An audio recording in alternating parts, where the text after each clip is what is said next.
अगर आपने अभी तक हमारा चैनल सब्सक्राइब नहीं किया तो अभी सब्सक्राइब करें और बेल आइकॉन को क्लिक करके हमारी लेटेस्ट वीडियोस के बारे में अपडेट जानें। योगी राज में गायों की मौत से बवाल। प्रदेश में 9000 गायों की हुई मौत। सरकार की नीति पर विपक्ष हुआ हावी। विपक्षी दलों ने जताई गायों की मौत पर चिंता। सरकार के खिलाफ विपक्ष हुआ लामबंद। सरकार के प्रवक्ताओं को नहीं देते बन रहा जवाब। 2014 के बाद से देश में गाय को लेकर जितने दावे किए गए उतने शायद पहले कभी नहीं हुए होंगे।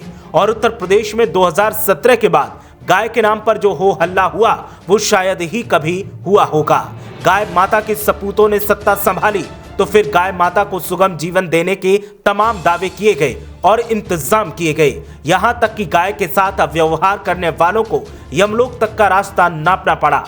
योगी सरकार ने प्रदेश में गाय माता को बचाने के लिए गौशालाओं का निर्माण किया और तमाम इंतजाम किए, लेकिन अब यही इंतजाम गाय की जान के दुश्मन बन गए हैं और गाय माता के सपूतों के इंतजामों पर अब सवाल उठने लगे हैं, क्योंकि जिन गौशालाओं में गाय माता को रखने की व्यवस्था की गई थी उन्हीं गौशालाओं में अब गाय बदइंतजामी का शिकार होकर मौत की नींद सो रही है। और जो लोग गाय के नाम पर मौत का तांडव खेलते थे वह भूख से तड़प रही मर रही गायों की मौत को स्वाभाविक मान रहे हैं। ऐसे में विपक्ष सवाल उठा रहा है कि अपने बद इंतजामों में गाय माता की मौत हो जाए तो स्वाभाविक है और उससे किसी का दोष सिद्ध नहीं होता, लेकिन वैसे गाय के नाम पर हो हल्ला मचाने वाले गाय माता के नाकारा सपूत लोगों की जान तक के दुश्मन बन जाते हैं। विपक्ष का कहना है कि ये दोगलापन ये लोग लेकर पैदा हुए थे या फिर चापलूसी की चाट खाकर ये सब सीख लिया है। आपको बता दें कि उत्तर प्रदेश में 9000 गायों की मौत का मामला सामने आया है। हालांकि ये गाय माताएं एक साथ नहीं बल्कि हर रोज दम तोड़ती रहीं और ये आंकड़ा पूरे साल का है। ये मामला सदन में भी उठाया गया था, लेकिन उस पर सरकार की तरफ से कोई खास प्रतिक्रिया देखने को नहीं मिली। मामले पर अब उत्तर प्रदेश का विपक्ष हो हल्ला करने लगा है। मरने वाली गायों की संख्या 9000 से भी ज्यादा है, लेकिन सीएम योगी आदित्यनाथ की सरकार इसे स्वाभाविक मौत बता रही है। साल 2019 में हर रोज के हिसाब से 25 गायों की मौत हुई है। साल भर का ये आंकड़ा 9261 गायों की मौत पर जाकर रुका है।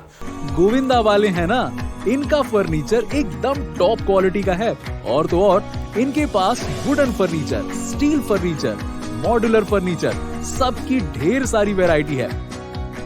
रेट एकदम जेन्युइन और क्वालिटी तो ऐसी कि कोई इनके आगे टिक नहीं सकता। More details visit on Govinda furniture Firozabad UP और www.govindagroup.com।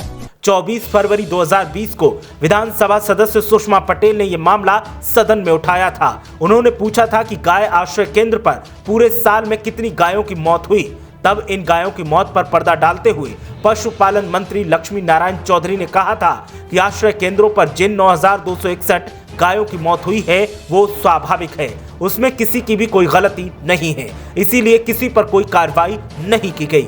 लेकिन पशुपालन मंत्री लक्ष्मी नारायण चौधरी की नजर में जिन गायों की मौत स्वाभाविक है और उसका कोई दोषी नहीं है, हकीकत में वो सरकार की बद इंतजामी का शिकार हुई हैं और गाय माताओं की मौत के लिए सरकार के इंतजाम और उस सरकार के लापरवाह अधिकारी जिम्मेदार हैं। पशुपालन विभाग के ज्वाइंट डायरेक्टर विद्याभूषण सिंह के मुताबिक यूपी में 5173 गौशालाएं हैं, जहां करीब 5.25 लाख गाय रहती हैं। वहीं 38 गौशालाएं ऐसी भी हैं जिन्हें प्राइवेट तरीके से चलाया जा रहा है। इन गौशालाओं के नाम पर सरकार हर महीने पर गाय 900 रुपए भी देती है, लेकिन ये रुपए गाय पर खर्च करने की बजाय कर्मचारी खुद डकार जाते हैं और गाय माता भूखों मरने के लिए छोड़ दी जाती है। सरकार के लापरवाह अधिकारी गाय माताओं की जान के दुश्मन बन रहे हैं और सरकार को लगता है कि गाय माताओं की मौत स्वाभाविक है। ऐसे में सरकार को अपनी इस राय पर विचार करना चाहिए और जो रुपए खजाने से जारी किए जा रहे हैं उनको कहां खर्च किया जा रहा है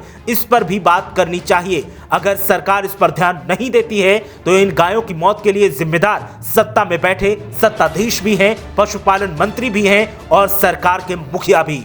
ब्यूरो रिपोर्ट, मीडिया हलचल।